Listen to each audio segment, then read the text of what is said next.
Mga bobo! Oh, yan ang tila patama ni VP Inday Sara Duterte, mga kababayan, dito sa kampo ni Martin Romualdez. Dahil hindi daw nila naiintindihan, mga kababayan, etong laro ng politika. Naakala nila, mga kababayan, kung sisiraan nila ng sisiraan si VP Sara at hindi na ito tutuloy sa pagtakbo. Akala daw siguro nila, mga kababayan, mapupunta sa kanila ang boto.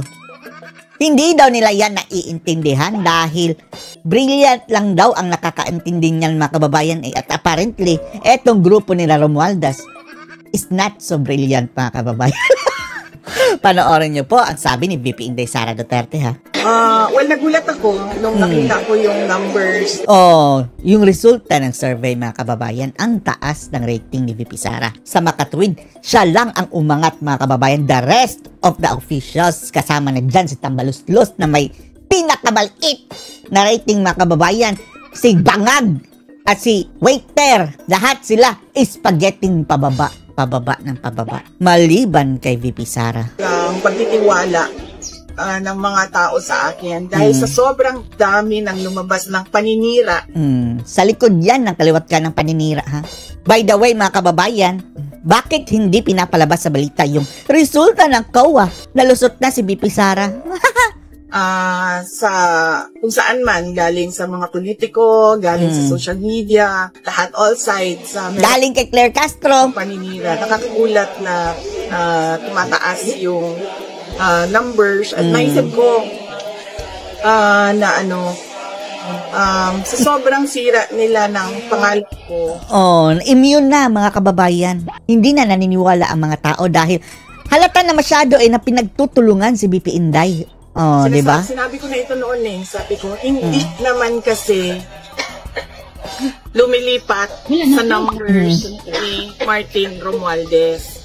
Oo nga. Uy, mahiyak ka, Romualdez. Ang trust rating ni Romualdez, mga kababayan, 14% lamang. Sa tingin natin, ha, yan din ang rating ni BBM, mga kababayan. Mukhang nahila pa siguro yan up to 25, mga kababayan, dahil kakampi nila ay yung mga survey yan.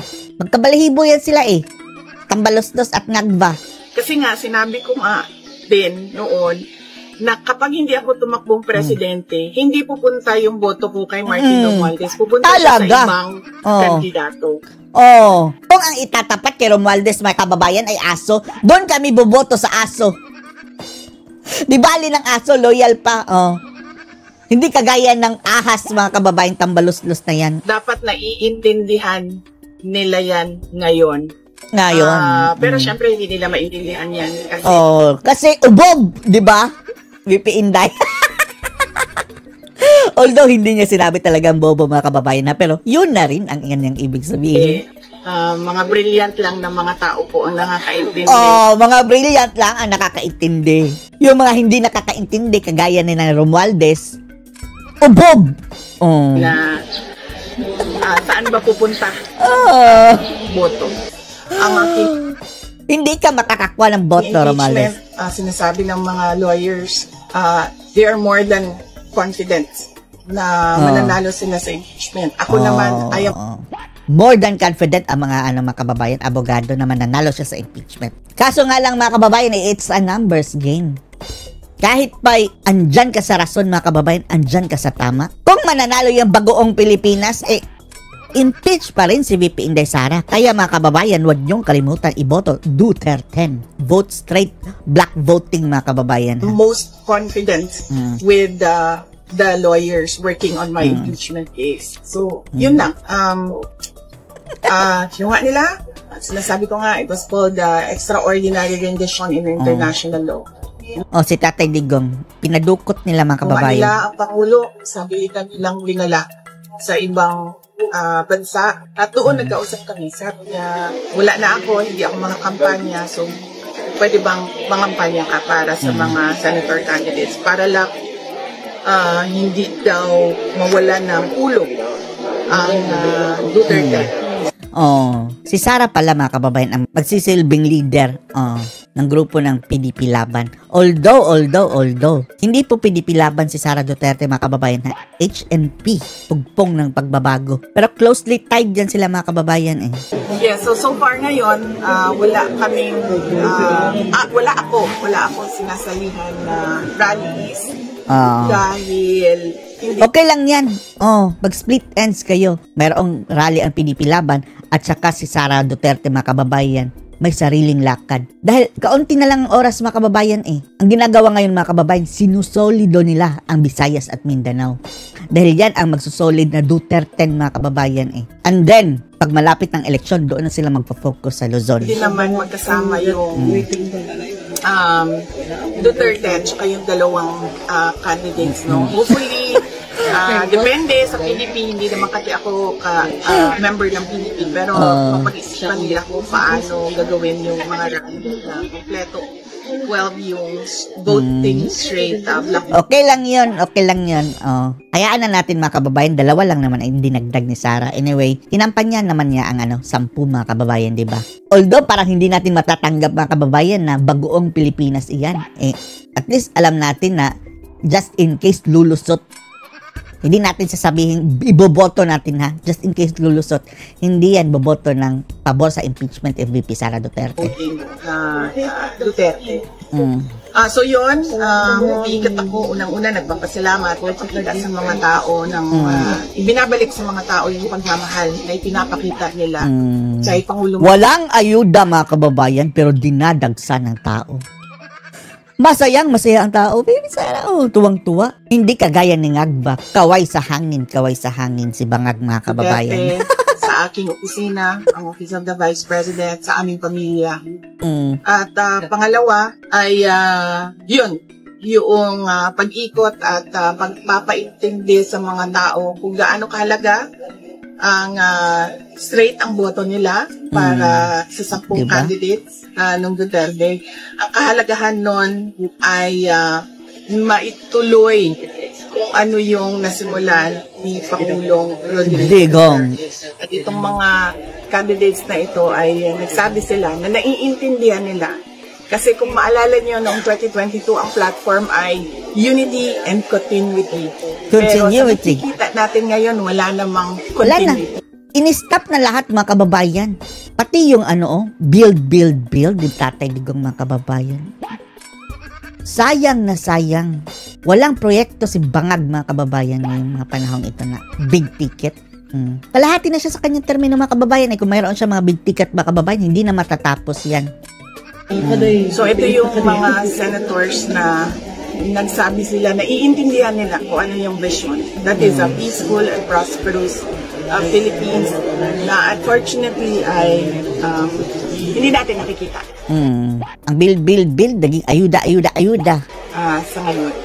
So yun yung pinapaintindi sa mga kababayan natin at sa mga botante. Sa mga malaman na plano kung halimbawa makompleto ang line-up nila na mag-join kayo sa mga meeting di advance at least yung presence should be there. Ginagawa niyo. Oo. Kasi noong pag-uwi ko ng galing sa The Hague, meron na silang ginawang schedule. May schedule na hindi siya nag-jive doon sa schedule ng pasasalamat ko sa mga tao. Dahil pagdating ko, may schedule na ang PVP and pagbalik ko, galing dahil kailangan ko pasalamatan yung mga tao. So, kailangan ko daanan lahat yun. Lagi kang hinahanap. Araw-araw siya hinahanap ni Claire Castro, mga kababayan, andun siya sa Dahig. Bakit daw andyan sa Dahig? Andito daw ang trabaho sa Pilipinas. Claire Castro, andito na si VP Sara Duterte. Ano masasabi mo? To Cebu. Fake news! Baka ganyan na naman. To Negros, and then papuntang Mindanao. So, hindi nagkatugma yung schedule namin. Pero, kagabi lang ay ginagawa namin yung materials namin. Meron akong ginawang video na pwede nilang i-play sa kanilang mga rallies. At pibilisan ko yung pagpapasalamat, pag-ikot sa mga tao para makaabot ako at least man lang a few days before election day at hanapin ko kung ano yung rallies ng mga Duterte.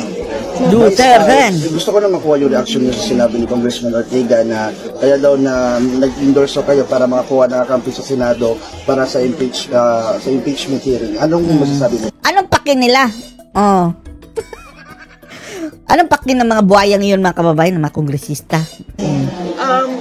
Hindi ko naman masabi no kung ano yung preparations ng mga abogado sa impeachment. Pero nung pag-uwi ko galing The Hague ay nag-meeting kami dahil isa din yun sa mga inaasikaso ko. At sinabi nila that they are more than confident. More than confident. In winning the impeachment. Oo. Pero sana next time siguro mga kababayan, dapat baguhin na yan. Dapat ang magdedesisyon yung talagang judges. Like yung Supreme Court judges mga kababayan, dahil sila ang bihasa dyan sa batas eh. Dahil kung ang mga senador lang mga kababayan ang magdedesisyon, tapos mananalo yan sina Pacquiao, Lito Lapid, Diyos mio! Hindi na po magiging, ay naku, paano pa magiging objective yan mga kababayan na kung, ewan lang natin kung naiintindihan ba nila lahat yung kanilang mga binabasa o marunong ba kayang magbasa at umintindi? Ewan lang natin. Yan lang yung masasabi. May iba pa po ba kayong ika? Some members of the Congress are also saying that this is your political move. Any comment on this? Pakinyo. Anong pakinyo kung political move yan, Sarah? Hindi, mami. Kasi ang nag-trigger ng... Tapos mga kababayan ngayon, sabi ni Romualdez, gagalaw na daw ang lakas CMD. Ang kanilang makinarya. As if naman, ang lakas-lakas ng hatak nitong si Tamba. 14% mga kababayan ang trust rating. Ang pinapagalaw mo kamo ay pera, tambalos-los. Paglabas ko ay yung ginawa nila kay Pangulong Duterte. At yung ginawa nila na injustice. Injustice. Talaga. Duterte, na kinuha nila dito sa Pilipinas. Sa pilitan nilang sinakay sa airplane na walang mga permiso, walang mga permits, at dinala nila doon sa Hague at ipinakulong nila sa mga dayuhan. Tama. So, kung makita nila, nasabi naman ako na hindi ako sasali sa campaign na ito, ginawa ko naman yon.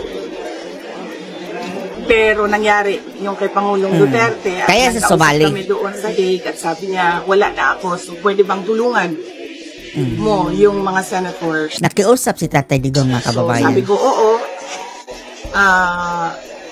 Kaya ko yun gawin dahil nagawa ko naman yan noong 2016, 2019, 2022. So, and 2028. Nothing different ngayon except that nadagdagan siya nung pagpapasalamat sa mga tao dahil sanabi ko nga, napakalaki ng suporta ng sambayanan Pilipino. kay Pangulong Duterte at ang daming, kung makita ninyo sa mga paglibot namin, ang daming umiiyak at nagsasabi na ibalik dapat ang dating Pangulo dito sa Pilipinas. Ibalik si Tatay Digong. Anong masasabi niyo dito mga kababayan? Post your comments below.